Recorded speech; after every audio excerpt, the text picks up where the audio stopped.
তো বিদেশ চলে যাচ্ছ তাই তো? ও আচ্ছা, কবে যাচ্ছ?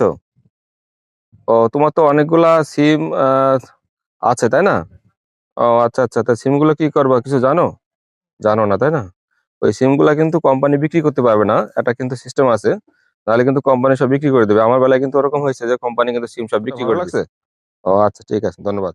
ভাই আমিও তো বিদেশ চলে যাব, আমারও তো অনেক কটা সিম আছে, আমি ও এই আচ্ছা, বিষয়ে কি করতে পারি?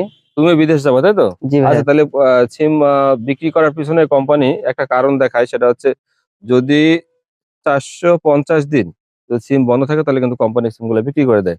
জি। আর সিম যদি রিচার্জ করতে হয় অনেকদিন, তাহলে কিন্তু এই সিম গুলা অনেক টাকা লাগে। এই জন্য তোমাদের একটা সুন্দর একটা পরামর্শ দিই, যে সিম গুলা প্রত্যেকটা সিমে তোমরা লোন নিয়ে রাখবা। 20 টাকা হোক, 15 টাকা হোক, সেটাই লোন দিবে। Emergency loan. ইমার্জেন্সি লোন নিয়ে রাখবো, তাহলে কি করবে কোম্পানি সিম গুলা আর কোথাও বিক্রি করতে পারবে না। তুমি যদি 10 বছর পরে বিদেশ থেকে আসো, তাহলে আর বিক্রি করতে পারবে না। ঠিক ধন্যবাদ আছে। ভাইয়া আপনাকে এটা আচ্ছা, ঠিক জানানোর আছে, জন্য। দেখো, ধন্যবাদ।